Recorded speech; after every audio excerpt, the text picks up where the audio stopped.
So yesterday, my client and I, we were on a call. It was a follow-up call, and she's working with me to help with PCOS, weight gain, and eventually be able to fall pregnant easily.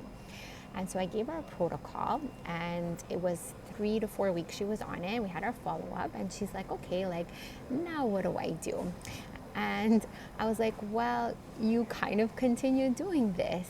And she's like, but I thought you were maybe going to tell me to change, like now to start eating like protein at every meal, because that's what all my friends are telling me to do, and that's what I hear on social media to balance out your hormones.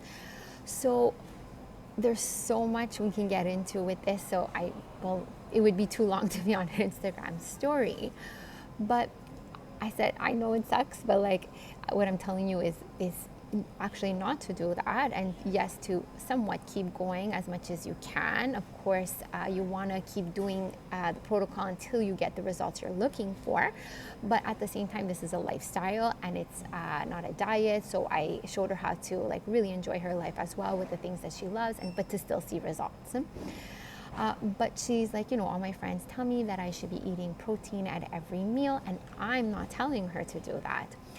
And so one of the things we have to understand is that protein, especially animal protein, is really hard to digest. And first of all, we are not what we eat, we are what we can digest, can absorb, and can eliminate. So just because I'm eating something doesn't mean I'm actually digesting it and using it and eliminating it properly. If I don't digest it properly, it will end up rotting and fermentating in my gut, leading to more toxicity and waste. Most people cannot digest protein that well. Doesn't mean you can't have it, especially if you love it and you want it to be part of your life, but most people don't digest it that well. And what happens is, let's say they have it at breakfast, it kind of sits in their gut. You have it again at lunch, it sits in your gut. You have it again at dinner, it sits in your gut. And now you're creating this environment with lots of fermentation, putrefaction, rotting in your gut.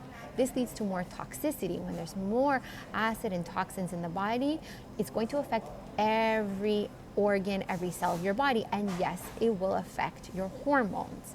So when somebody says, but I feel better when I eat protein at every meal, it's because it does take longer to digest. When you are digesting, you are not cleansing. And people feel very uncomfortable when they're cleansing. The more you need to cleanse, the more uncomfortable you will feel between meals. So putting a little bit of protein in every meal when you're in the beginning of your journey, which allows you maybe to eliminate other things that are really not good for you, is a great stepping stone. It's gradual. Maybe you're eliminating all the grains, the gluten, the dairy, maybe the other things. But if you really want to have a lot of energy, we need to eat more from light to dense throughout the day. So eating really light so the body has a lot of energy and you feel energy and vitality to cleanse more, regenerate more. It's not us that heals the body. It's not the food that heals the body. It's giving the body the space to remove obstructions and have the time and the space to actually go regenerate and heal. So I thought that was something interesting to talk about. If you want to talk more about this, we can definitely just let me know in the comments or DMs, and we can dive into this deeper.